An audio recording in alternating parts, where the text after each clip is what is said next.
Turabashuje bene data, inshuti bavandimwe, turi kumwe mukurikira iyi channel yacu y'itorero ry'Abadiventiste b'umunsi wa karindwi bavugurura.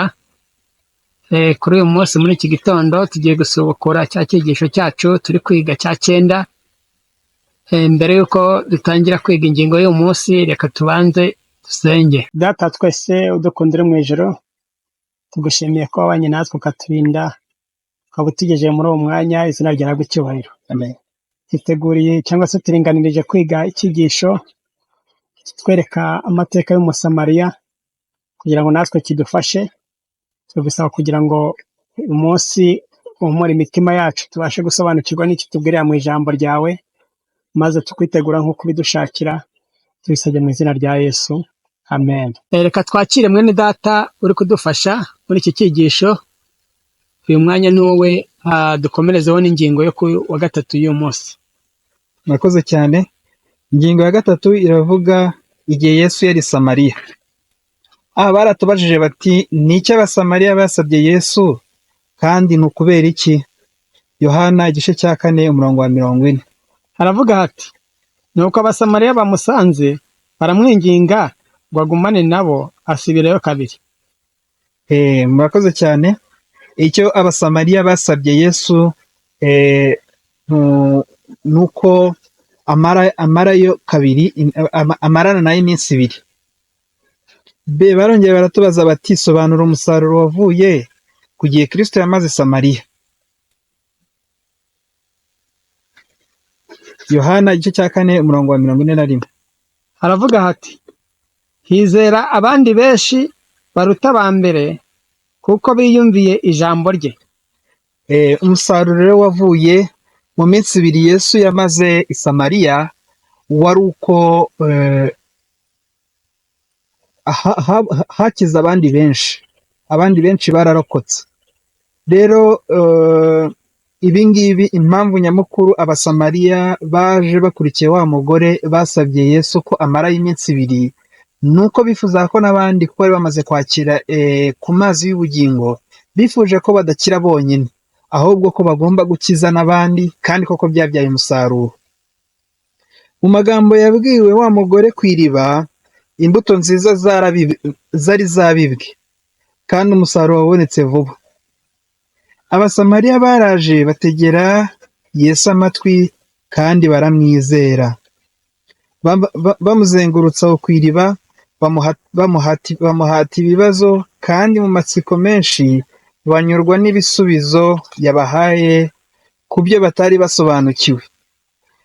Ahangaha birasobanutse neza ko abasamariya, uyu musamariyakazi igihe yabwiraga bano bagore cyangwa bano bantu bose batuye muri uno mudugudu w'i Samariya, imbuto zarabibwe kandi umusaruro wahise uboneka vuba. Rero umusaruro umaze kuboneka, bifuje ko n'abandi bagera ku mahirwe bari bagize. Uko bamutegeraga amatwi, ibyari urujijo kuri bo bitangira kuyoyoka. Bari bameze nk'abantu bari mu mwijima ukomeye, bagerageza gukurikira umwambi w'umucyo kugeza aho baboneye amanywa. Ariko ntibanyuzwe n'iki kiganiro cy'akanya gato. Bari bafite amatsiko yo kumva ibirenze ibyo bari bamaze kumva, kandi bifuza ko inshuti zabo nazo zakwiyumvira uyu mwigisha w'agatangaza. Urumva ko wa mucyo wari umaze kugira icyo umarira imitima yabo.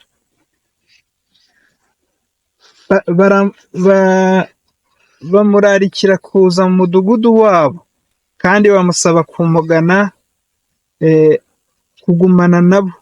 Amara iminsi 2 Samariya kandi benshi baramwizera. Izina ry'Uwiteka rihabwe icyubahiro. Ahangaha ni amagambo aboneka mu Bifuzwa ibihe byose, paje 192. Kristo yahishuriye abigishwa be Imana mu buryo bwakoze ku mitima yabo umurimo ukomeye udasanzwe, nk'uko amaze igihe kirekire adusaba kumwemerera kuwukorera mu mitima yacu. Ahangaha nanone Kristo yakoreye umurimo abigishwa be, abasobanurira, abereka uburyo umurimo ugomba gukorwa. hari abantu benshi kubera ko bibanda ku nyigisho zo mu magambo gusa, bikaba bitarigeze biboneka babona imbaraga ibeshaho y'urugero rw'umukiza. Hari abantu bibanda rero ku nyigisho z'amagambo gusa, ntibajye mu bikorwa. Rero ibyo Kristo abiduheraho urugero, kuko iyo tumaze kumva amagambo ya Kristo tugomba gushyira no mu bikorwa kugira ngo tubashe gukira. Ntibamubona nk'umukozi wicisha bugufi kandi wigomwa. Icyo bakeneye ni uguhanga amaso Yesu. Buri munsi dukeneye guhishurirwa bundi bushya ko ahari. Se ni iki abasamariya benshi bavuze nyuma yo kwemera Yesu nka Mesiya? Yohana igice cya 4 umurongo wa 42. Hano muri Yohana igice cya 4 umurongo wa 42 haratubwira hati, maze babwira uwo mugore bati, noneho si amagambo yawe yonyine aduteye kwizera, kuko natwe twiyumviye tukamenya ko uyu ari we mukiza w'abari mu isi koko.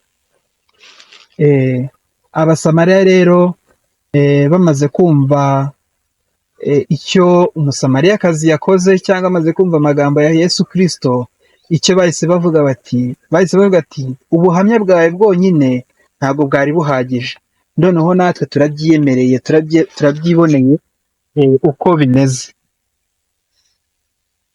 Ngo abafarisayo basuzuguye kwicisha bugufi kwa Yesu, banze kwemera ibitangaza bye, maze bamusaba ikimenyetso kigaragaza ko ari umwana w'Imana.